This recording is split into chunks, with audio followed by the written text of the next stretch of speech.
My guy, what's going on, dude? Thank you so much for sending me your swing. Thank you for trusting me enough to kind of take a look at it, try to help you out. Let me run over a little bit, kind of what I was seeing with your swing, and then kind of some drills I would do to kind of work on it. So, diagnosis wise, so as you're going back, you have too much of this like right forearm rolling this way, a little too fast and too early. Okay. And then obviously that leads into a little bit of this sort of over motion. And then you have a lot of tilting back to the right to try to make it work.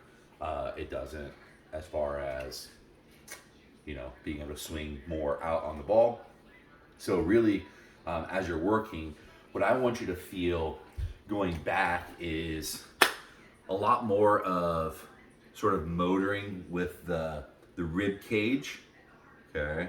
And so like the way that I sort of feel that is almost like if sort of like oars were attached to my shoulders and I was like in a canoe. Okay. I'd want to be pushing the water away from me forward. So I'm trying to kind of grab this water, push it forward so that I can kayak myself backwards, right?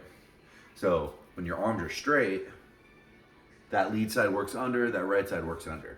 From this way, like I said, doing the oar feeling, you sort of have, whenever you start rolling this trail arm in, that sort of retracts this back a little too early.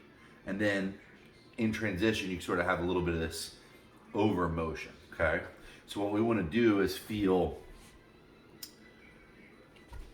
the lead side stay under a little bit more, kind of bend down. Notice the stripe on my shirt. Rib cage is really dragging the arms back to kind of like pocket or like this this trail hip here, okay?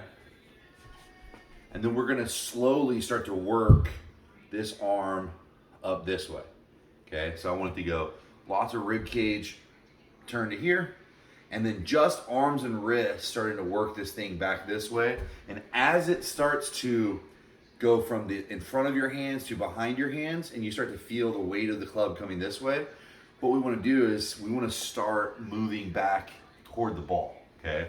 And I want it to feel really like a lot of your rib cage is sort of crunching on this right side, and this trail shoulders creating sort of like this under spiral, under hand motion without letting like your spine angle and your head go all over the place, okay?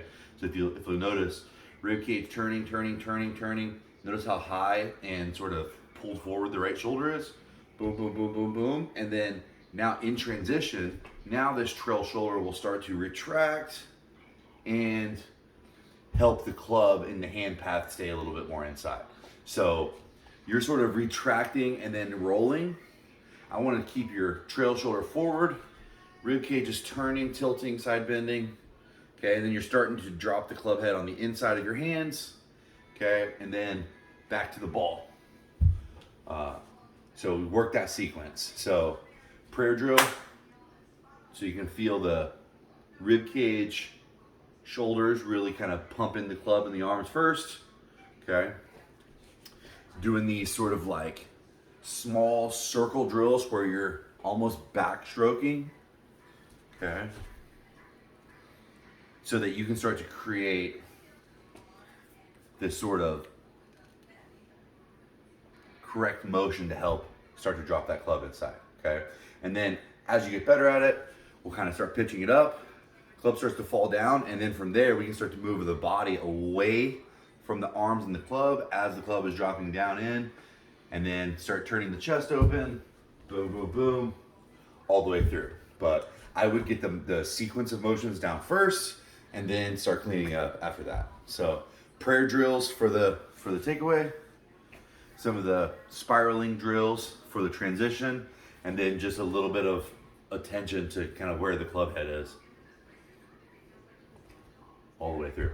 So Josh, hope that helps, man. Please let me know if you have any questions. Send me kind of a video of you practicing. That would help me know if you're kind of practicing the right way or doing the right things. And we'll go from there. Thanks, bud.